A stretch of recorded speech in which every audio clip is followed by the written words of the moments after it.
Assalamualaikum warahmatullahi wabarakatuh. Waalaikumsalam warahmatullahi wabarakatuh. Bismillahirrahmanirrahim.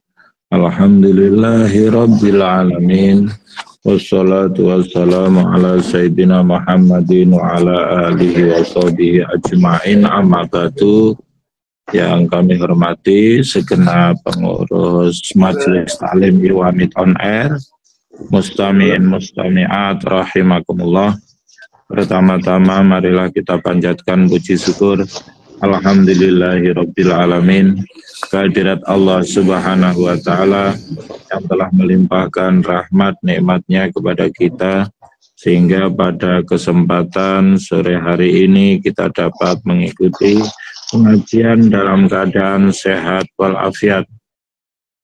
Kedua kalinya salawat beserta salam semoga tetap tercurahkan kehadirat junjungan kita Nabi Muhammad sallallahu alaihi wasallam yang membawa kita minaz zulumati ilan nur aitinul Islam. Hadirin hadirat rahimakumullah, pada kesempatan sore hari ini saya mendapat bagian untuk menyampaikan tema puasa mengantarkan kita untuk menjadi pribadi yang bertakwa. Sesungguhnya inspirasi tema ini berangkat dari ayat Al-Quran, ya ayyuhalladzina amanu kutiba alaikumusiyam kama kutiba alal ladzina min qablikum la'allakum tattaqun. Hai orang-orang yang beriman, telah diwajibkan bagi kamu sekalian untuk berpuasa sebagaimana diwajibkan kepada umat-umat sebelum kamu agar engkau menjadi orang yang bertakwa.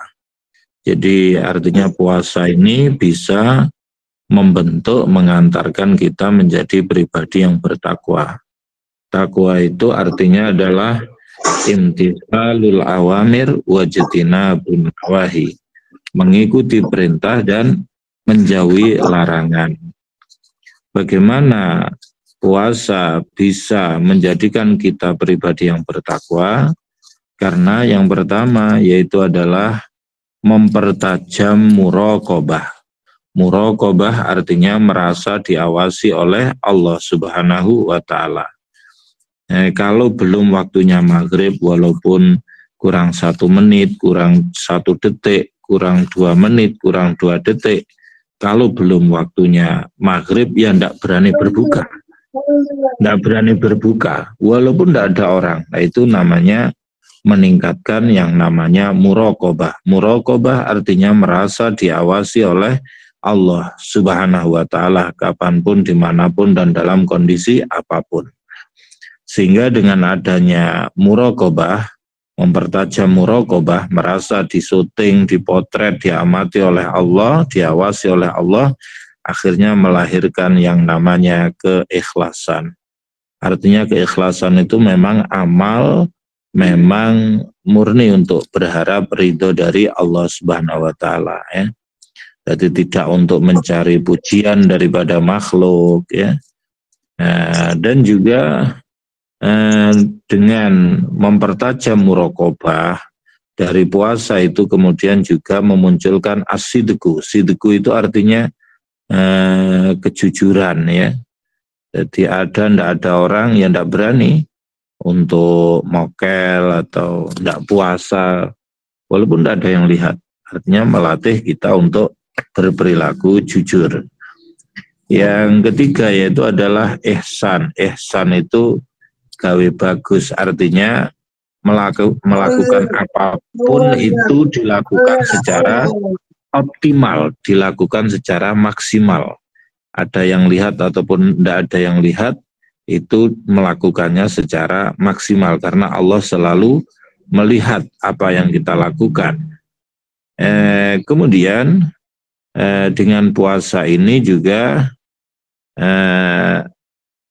puasa itu artinya kan imsak. Imsak itu imsak anil muftirat, menahan, menjaga untuk tidak melakukan hal-hal yang membatalkan puasa mulai pagi sampai maghrib, ya.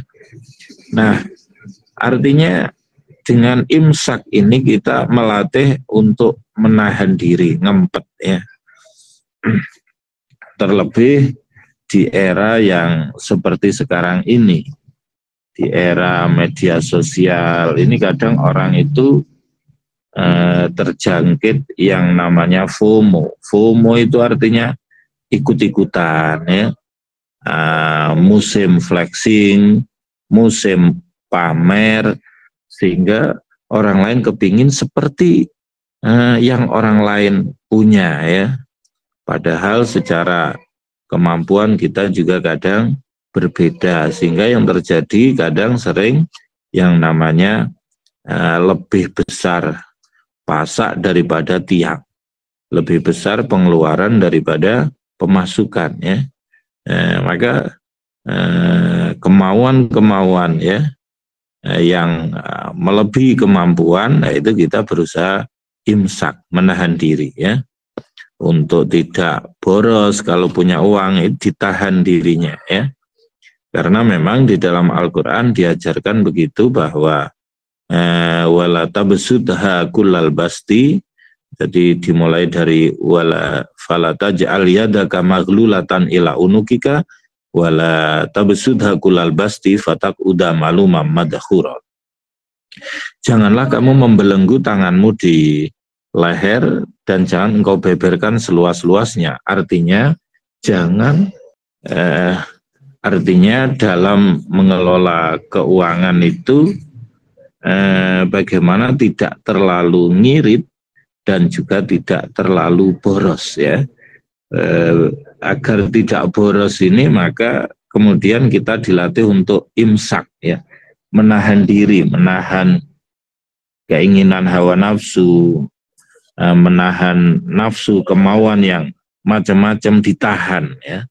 Nah ini ngempet dalam bahasa Jawanya. Ini penting supaya tidak boros ya, sebab ma'ala man iktasoda, tidak akan melarat orang yang hidupnya hemat atau sedang-sedang saja ya.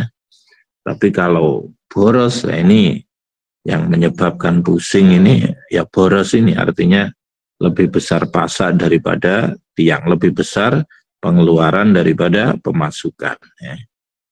Kemudian juga dengan puasa ini bisa menguatkan ukhuwah Islamiyah dan empati. Ukhuwah Islamiyah artinya rasa bahwa orang Islam hari ini sama rasanya, yaitu sama-sama lapar, dahaga ya, sehingga memunculkan ukhuwah Islamiyah, persatuan sesama umat Islam ya, dan memunculkan empati. Empati itu ikut merasakan apa yang dirasakan oleh orang lain. Kalau kita yang sehari lapar aja beratnya kayak gini, apalagi kemudian orang yang tiap harinya lapar, yang tiap harinya sulit untuk mencari makanan. Sehingga dengan itu kita menjadi muncul semangat berbagi ya. Itu makanya karena keutamaan puasa itu luar biasa, maka dalam hadis disebutkan bahwa al-jannatu mushtaqatun ala arba'ati nafar. Surga itu merindukan 4 golongan ya. Siapa saja 4 golongan yang dirindukan oleh surga itu? Yang pertama adalah talil Quran, orang yang membaca Al-Quran. Jadi afdolu ibadati ummati tilawatil tilawatul Quran. Ibadah umatku yang paling utama adalah membaca Al-Quran ya. Man aroda ayatakallama ma'allah falyaqra'il Quran. Barang siapa ingin berbincang-bincang, bercakap-cakap, berdialog dengan Allah, maka hendaknya dia membaca Al-Quran. Sebab Al-Quran itu adalah kalamullah, firman Allah yang diturunkan kepada Nabi Muhammad melalui malaikat Jibril, yang dimulai dengan surat Al-Fatihah dan diakhiri dengan surat An-Nas. Al-muta'abbad bitilawatihi, yang membacanya itu bernilai ibadah, tahu maknanya ataupun tidak tahu maknanya sama-sama bernilai ibadah. dan juga sebagai mukjizat.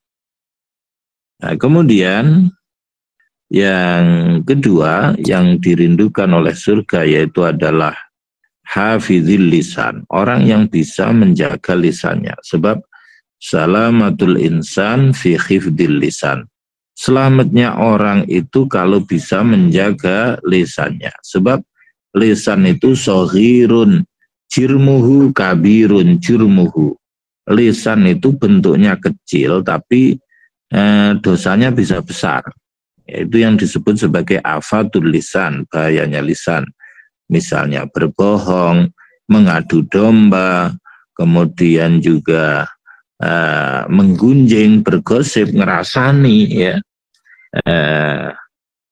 dan afatul lisan yang lainnya, ya. Maka salamatul insan fi hifdil lisan, selamatnya orang itu kalau bisa menjaga lisannya. Mangkana yu'minu billahi wal yaumil akhir falyaqul khairan aw liyasmut. Barang siapa iman kepada Allah dan hari akhir, maka katakan yang baik, atau jika tidak bisa, pilih diam, ya. Dalam syair Jawa disebutkan, dene keplesete sikil suwe-suwe bisa waras. Dene keplesete lisan bisa nekake mbalang endas.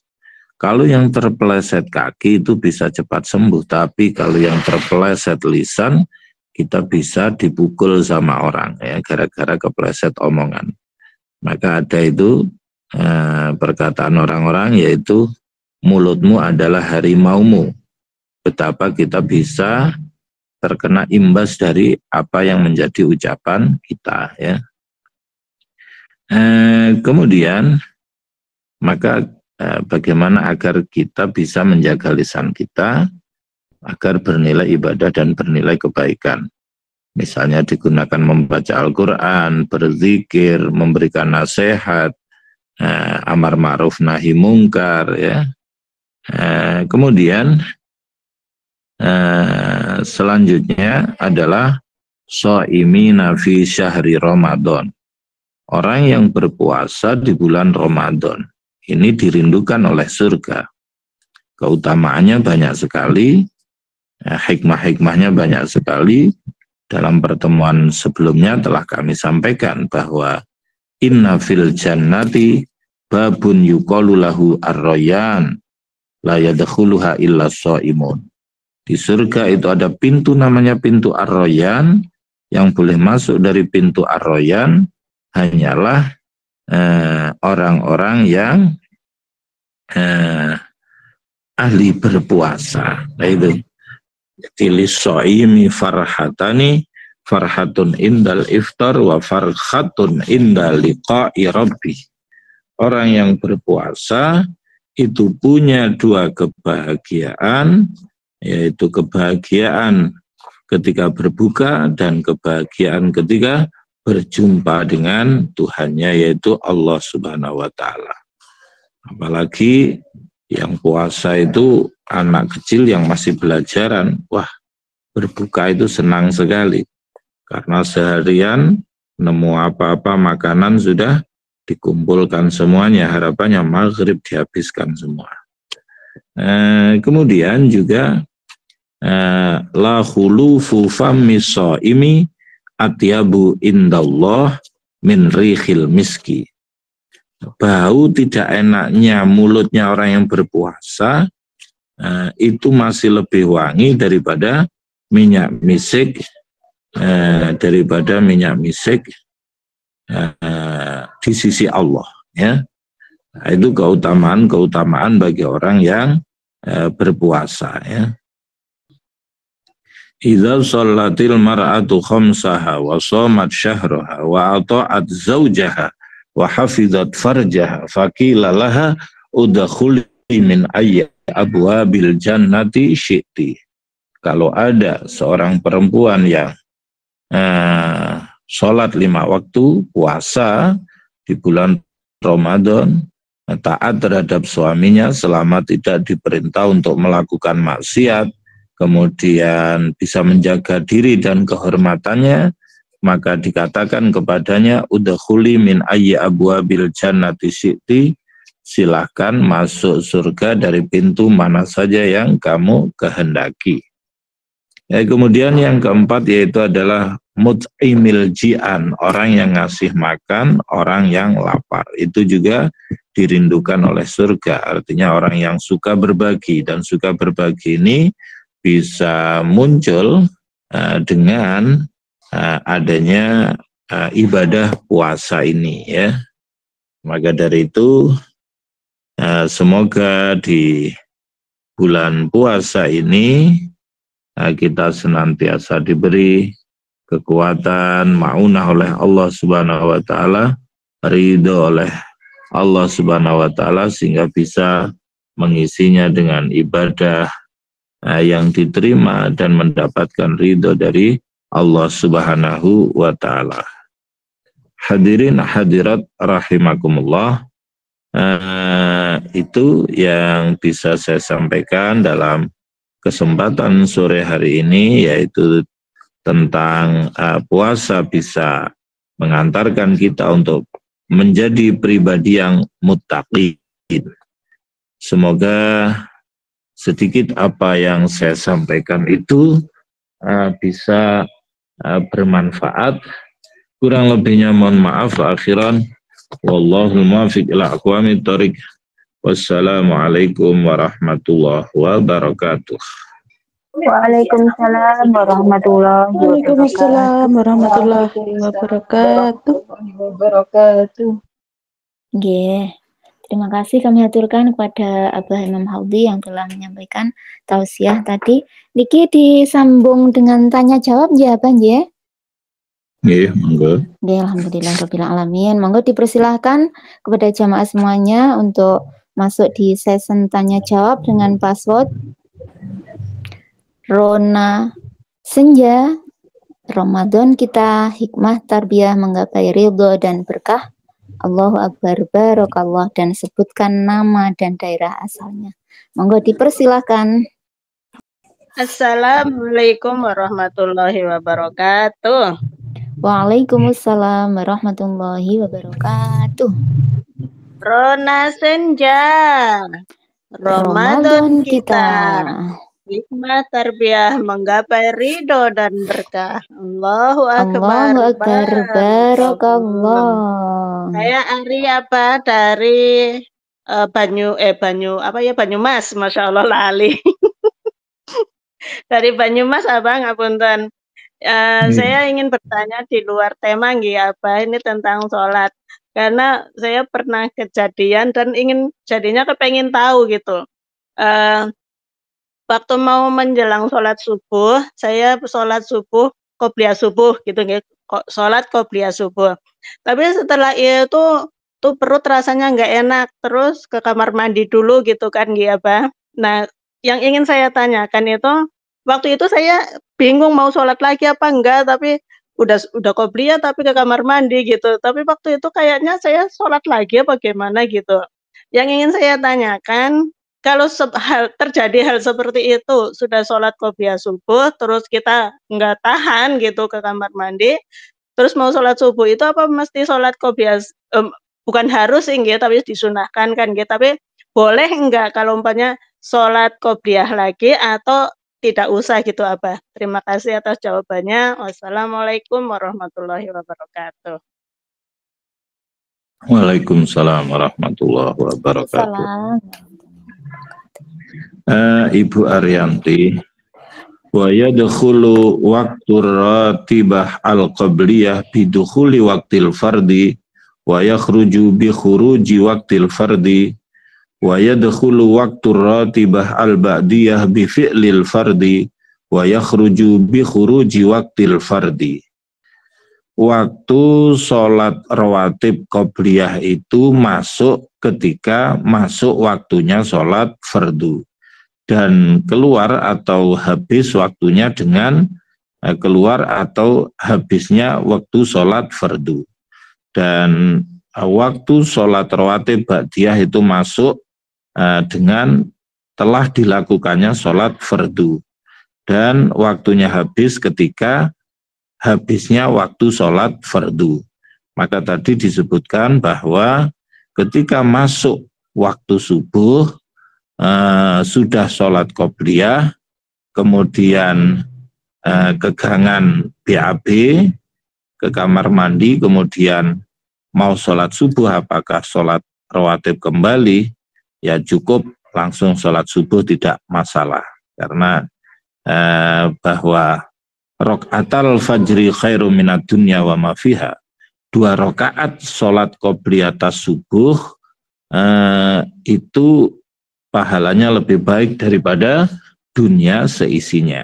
Bahkan Kanjeng Nabi juga dawuh bahwa la yukhafidu ala rakaatayil fajri illa awabun, tidaklah menjaga sholat sunnah subuh 2 rakaat kecuali awabun, yaitu orang yang banyak kembali kepada Allah Subhanahu wa ta'ala. Begitu Ibu, semoga bermanfaat. Terima kasih Abah. Alhamdulillah. Sami. Terima kasih Abah. Penanya selanjutnya, monggo dipersilahkan jamaah, waktunya masih 30 menit ya. Masih sangat luas sekali, monggo. Assalamualaikum. Waalaikumsalam warahmatullahi wabarakatuh. Yang pertama dulu, nanti dilanjutkan yang kedua, monggo. Ramadan kita, hikmah tarbiyah, menggapai ridho dan berkah Allah akbar barakallah. Apa itu kagak apa ngenten? Apa niku dengan siapa? Dengan siapa? Aslinya dari kelompok Jokowi. Akan bertanggung apa niku soal buka nggih. Soal buka niku waktunya kan udah nyampe tapi belum adzan. Adzannya itu agak lambat kan. Nah, ini tuh kita buka dulu itu asal pembuatan soalnya kurang sedikit kan. Adzannya itu mungkin 2 menit lagi kan itu. Cuman kan waktunya udah selesai, cuman adzannya itu agak lambat.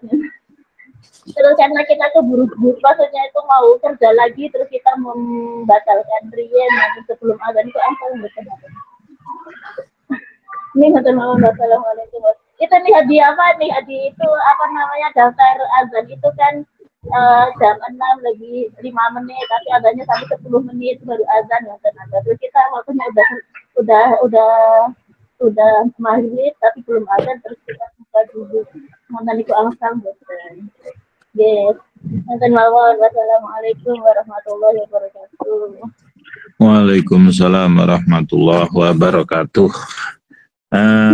Yang terpenting bahwa ketika itu secara jadwal memang sudah masuk maghrib ya, walaupun azannya agak belakangan, panjenengan berbuka juga sudah boleh ya, karena kesunahan dari berpuasa itu diantaranya adalah takjilul iftar wa ta'khirus sahur, menyegerakan berbuka dan mengakhirkan sahur. Artinya menyegerakan berbuka, pokok sudah masuk waktunya maghrib, mengakhirkan sahur, nah itu juga merupakan kesunahan ya.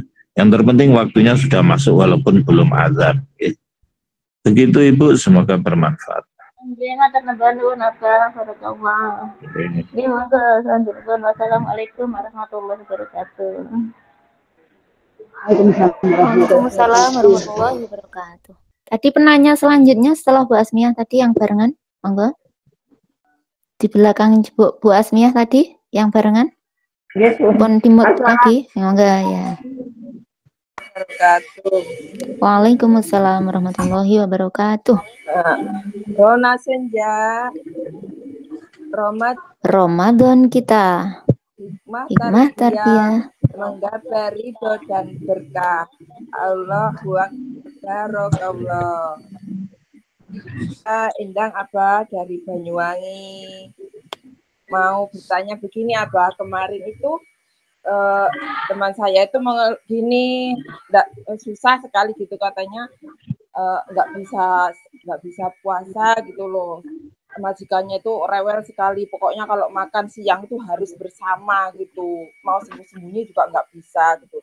Terus saya itu menyarankan begini, Abah. Yang penting kamu itu waktunya sahur ya niat ya, malam kamu niat yang waktunya sahur nanti waktunya makan siang kalau majikanmu suruh makan tapi nanti makan lagi buka puasa gitu. Itu saran saya gitu.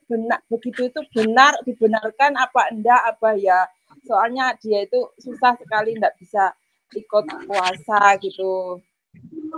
Pertanyaannya gitu, saran saya begitu itu dibenarkan apa enggak gitu. Itu saja pertanyaannya, Abah. Terima kasih.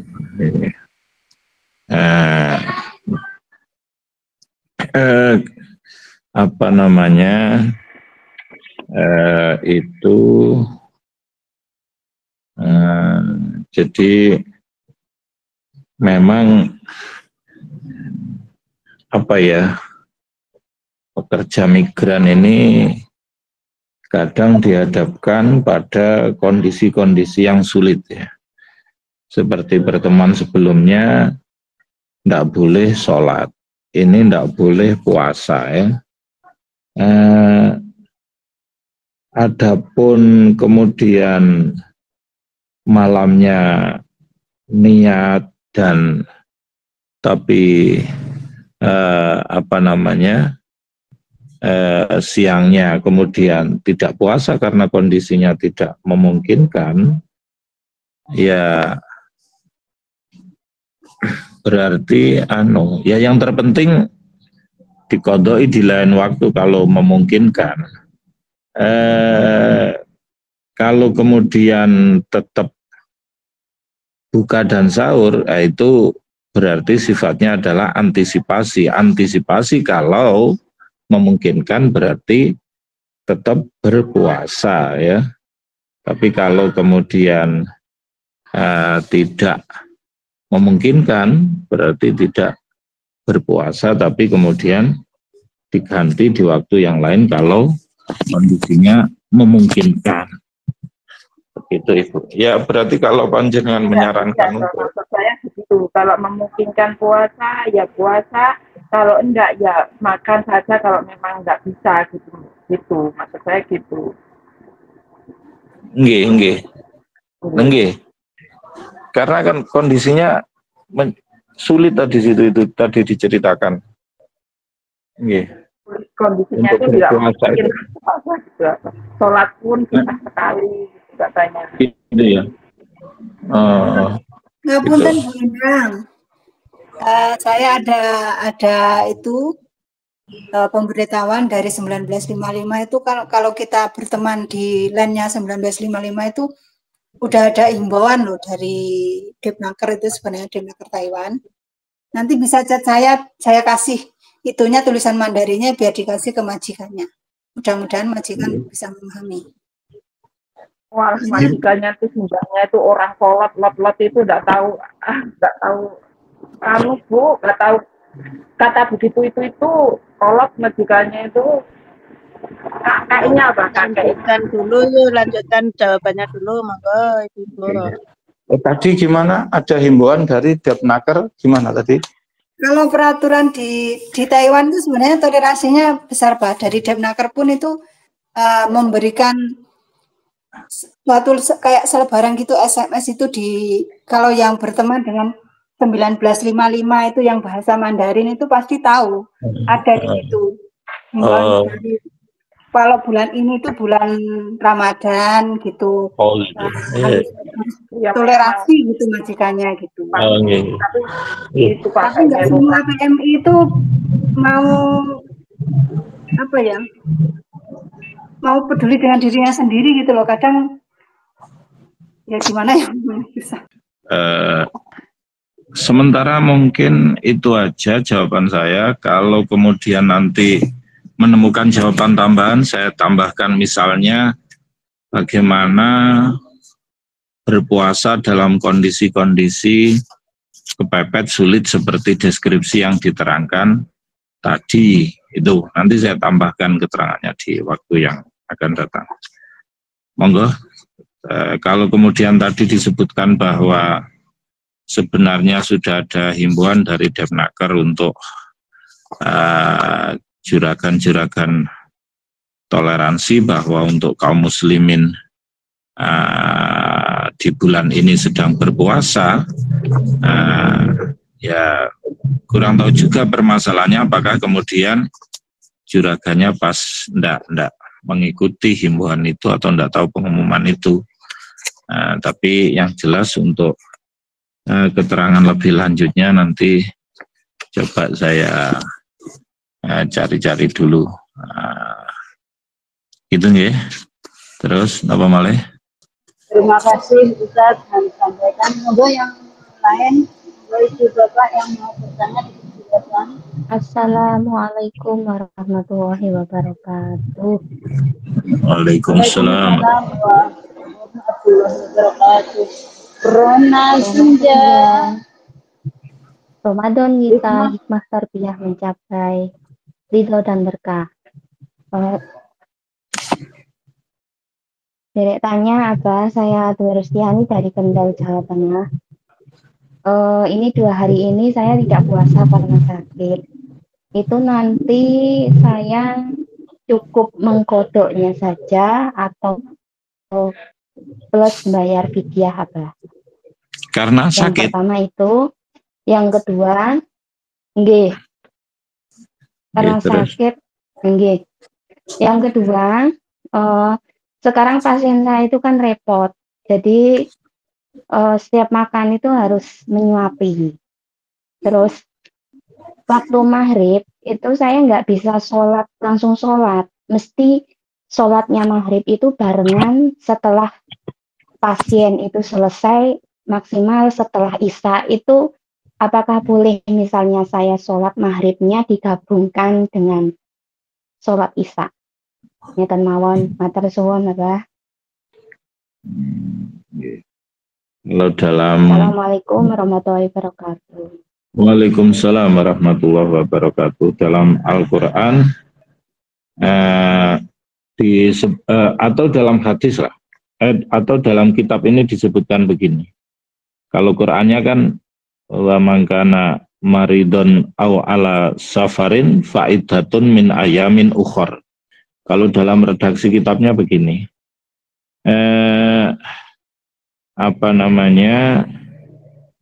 wal maridu wal musafiru safaron tawilan yuftironi wa yaqdiyani, ya. Orang yang sakit dan musafir, orang yang bepergian jauh, yang kalau dibuat berpuasa itu mudarat, masyaqat, maka dia boleh untuk tidak berpuasa tapi dikodoni, ya, dikodoni itu artinya ya diganti di waktu yang lain, ya. Diganti di waktu yang lain, ya Bu. Kemudian pertanyaan kedua, sakit dikodoni apa difidyai? Dikodoni. Terus kemudian apa tadi Bu? Ada lagi pertanyaan? Apa yang kedua? Apa ada lagi? Apa cukup itu? Sholatnya apa? Sholat. Oh iya. Kalau waktu niku mboten saged langsung sholatnya kan. Menunggu pasien selesai baru bisa sholatnya. Nggih, kalau sholat itu jika dilakukan pada waktunya itu namanya ada. Kalau dilakukan ketika waktunya telah lewat namanya kodok. Maka jatuhnya itu adalah kodokan, ya. Sholli fardol maghribi salah sarokaatim mustaqbilal qiblati kodokan lillahi ta'ala. Jadi itu jatuhnya kodok, ya. Jadi jatuhnya itu adalah kodok, ya. Sholat yang dilakukan tepat waktu namanya ada, sholat yang dilakukan waktunya telah lewat itu jatuhnya kodok, ya. Kalau kemudian jamak menggabungkan 2 waktu menjadi 1 waktu itu untuk orang yang bepergian jauh, ya. Termasuk juga mengqashar sholat untuk orang yang bepergian jauh. Jadi inna sholata kanat alal mu'minina kitaban mauquta. Sesungguhnya sholat itu bagi kaum mukmin itu adalah waktunya telah ditentukan ya.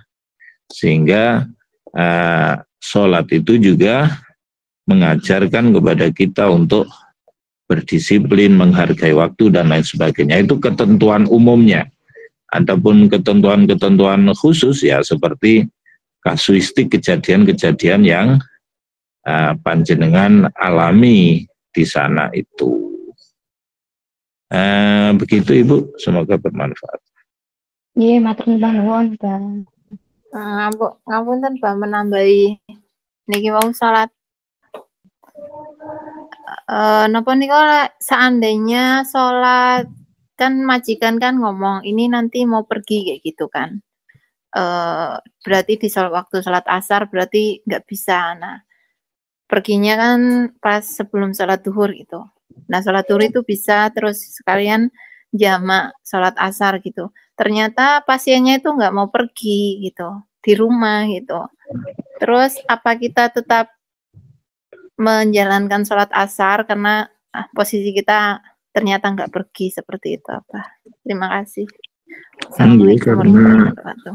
Waalaikumsalam warahmatullahi wabarakatuh. Karena syaratnya untuk bisa menjamak qashar itu adalah ketika di perjalanan ya. Kalau ternyata tidak jadi jalan ya sholatnya harus sholat yang tidak dijamak karena korenahnya itu dalam kaidah fikih bunyinya al-masyaqqatu tajlibut taisir. Masyaqqat, kondisi yang sulit itu menarik kepada kemudahan. Termasuk al-masyaqqatu as-safaru kit'atun minal azab. Bepergian adalah secuil dari siksaan ya. Kenapa orang bepergian itu berat? Karena istirahatnya, kemudian makannya, minumnya kadang tidak tertib ya, capek lagi. Nah, maka karena masyakot sehingga memunculkan ataisir, kemudahan-kemudahan. Nah, kemudahan di antaranya kemudahan itu adalah menjamak dan mengqashar sholat. Kalau kemudian bepergiannya tidak jadi, berarti tidak ada masyakot, tidak rekoso, berada di rumah, maka sholatnya ya harus komplit, harus lengkap ya. Nah, tidak kemudian tidak jadi pergi tapi tetap jamak ya. Tidak demikian, itu berdasarkan ayat Al-Quran, ma ja'alallahu fid-dini min haraj. Allah tidak menjadikan dalam agama itu kesulitan, senantiasa dijadikan kemudahan ya. Kemudian juga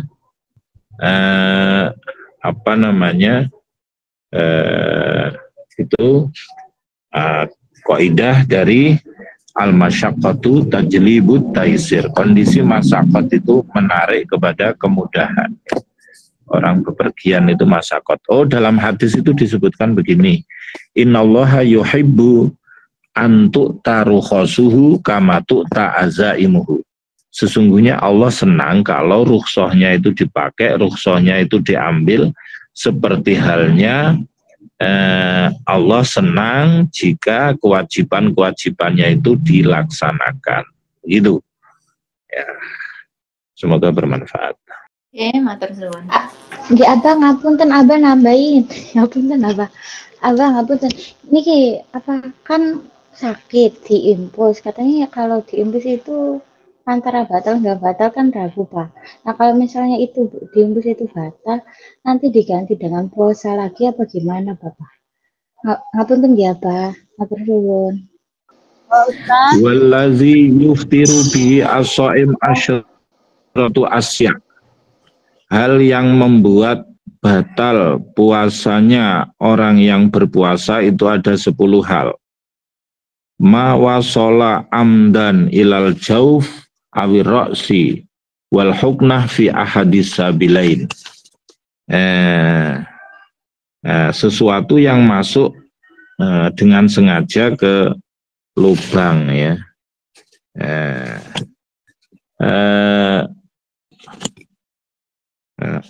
Awiroksi atau kepala. Wal huknah. Huknah itu memasukkan obat fi ahadis sabilaini, di salah satu di antara dua jalan, artinya kubul dan dubur. Wal qoi dan wal qoi amdan, mutah dengan sengaja. Kemudian juga wal wat'u amdan, dan juga berhubungan suami istri dengan sengaja, fil farji, wal inzal, keluar sperma an mubasyaratin, karena bersentuhan, wal haid wan nifas wal junun wal riddah, yaitu haid, nifas, gila dan murtad. Kemudian selanjutnya adalah apa tadi, infus ya tadi. Infus ini saya pernah baca kayaknya di mana ya, pernah baca itu mana ya, bentar, bentar.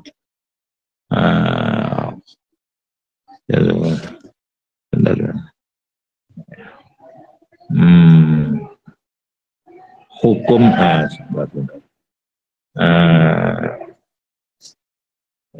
dilewati dulu ya infus ya.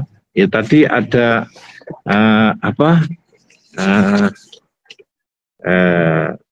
waladzi ma wasala amdan ilal jaufi, sesuatu yang masuk ke dalam lubang dengan sengaja. Ini rinciannya apa ini, nanti perlu diperjelas ini. Artinya apakah termasuk di situ infus, tapi kayaknya saya pernah nge-share hukum infus ini, tapi mana ya? Monggo dilewati dulu. Terima kasih Pak. Semoga yang lain masih ada pertanyaan atau pembuatan, kalau pembuatan ditutup dengan doa. Insya Allah sampun warahmatullahi wabarakatuh. Minta barokah. Waalaikumsalam warahmatullahi wabarakatuh. Selamat senja Ramadan kita, hikmah tarbiyah, menggapai ridho dan berkah. Apapun ini di apa? Ini mengenai sholat. Kami kan sering bertemu majelis ngeten kita. Yang kita itu sholat asyar di jamak sama zuhur. Setelah itu kita itu maghrib di perjalanan. Setelah pulang itu sholat maghrib kan sholatnya di rumah, tapi sudah lewat dari sholat maghrib, sudah isya bahkan lebih. Ini sholat maghrib ini bagaimana caranya dikodok sama isya jamak takhir, apa termasuk kodok ini? Terima kasih atas jawabannya. Mohon maaf. Assalamualaikum warahmatullahi wabarakatuh. Waalaikumsalam warahmatullahi wabarakatuh. Jamak itu boleh dilakukan ketika sedang di perjalanan.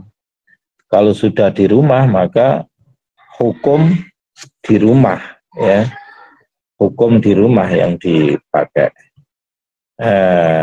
Maka ya tidak dijamak kalau sudah di rumah, ya kodok begitu aja. Begitu. Karena tadi disebutkan bahwa terima kasih Pak Kodok, ya jamak qasar itu merupakan rukhsah. Rukhsah itu artinya kemurahan ketika di situ di perjalanan ya, itu.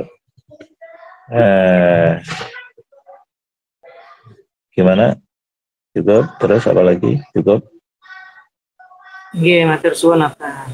Nggih. Terima kasih sampaikan kepada Ustaz. Mohon barokah doanya Ustaz. Satu lagi boleh Bu? Monggo. Assalamualaikum warahmatullahi wabarakatuh. Ngapunten apa? Dari Bukit Maning.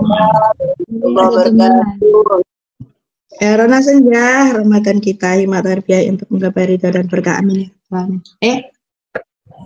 Niki yang tentang rekan nanya, di saat dia keluar sama majikannya setelah duhur. Nah, pulang niku di rumah maghrib niku untuk membayar sholat asarna niku pripun Ustaz Abah di saat maghribnya niku dikodok napa di jamak juga ngoten. Matur nuwun Abah jawabannya. Sebelumnya mohon maaf lahir batin. Wassalamualaikum warahmatullahi wabarakatuh. Waalaikumsalam warahmatullahi wabarakatuh. Hampir sama dengan pertanyaan sebelumnya bahwa ketika sudah di rumah maka ya sholatnya sempurna. Ya. Ketika masih di perjalanan maka boleh di jamak ataupun di qashar ya. Karena jamak qashar ini merupakan rukhsah bagi orang yang bepergian atau masyakot bepergian itu. Ya, selama sudah di rumah maka ya rakaatnya sempurna tapi niatnya berganti menjadi qadha bukan ada karena posisinya tidak dalam perjalanan. Begitu Ibu. Ya Pak, terima kasih. Barakallah. Monggo lenten. Nggih, monggo Allahumma sholli ala sayyidina Muhammad wa ala ali sayyidina Muhammad walhamdulillahirabbil alamin. Allahumma sholli ala sayyidina Muhammadin biadadi anwa'i rizqi wal futuhat ya basitul ladzi yabsutu rizqa liman yasha'u bisud alina rizqan wasi'an min kulli jihatin min khazaini ghaibika bi ghairi minnati makhluqin bi mahdi fadlika ya rahman. Allahumma sholli ala sayyidina Muhammadin salatan tatmainu biha qalbi wa tanfa'u biha ulumi wa taqdi biha hawaiji wa tarfa'u biha darajatih wa tahdi biha qawmi wa tukhlisu biha qalbi wa tulhimuni biha uluma laduni wa tukrimuni biha bisa'ada wal karamah tuksuru biha amwali wa ashabi auladi wa tulmidi wa tarzuqani. Allahumma tamama rahmatika wa tamama ni'matika tamama ridwanika wa salli wa sallim wa barik alaihi adada ma khalaqta wa razaqta wa ma tawahyaita ila yamin tuksharu fil khalaiq wa ajma'in. Allahumma ighfir lana dhunubana wa liwalidayna warhamhuma kama rabbayana shaghira. Rabbana atina fid dunya hasanah wa fil akhirati hasanah wa qina adzabannar. Subhana rabbika rabbil izzati amma yasifun wa salamun alal mursalin walhamdulillahi rabbil alamin bi barakatil Fatihah. أعوذ بالله من الشيطان الرجيم بسم الله الرحمن الرحيم الحمد لله رب العالمين الرحمن الرحيم مالك يوم الدين إياك نعبد وإياك نستعين اهدنا الصراط المستقيم صراط الذين أنعمت عليهم غير المغضوب عليهم ولا الضالين ربي اغفر لي ولوالدي وللمؤمنين آمين يا رب العالمين.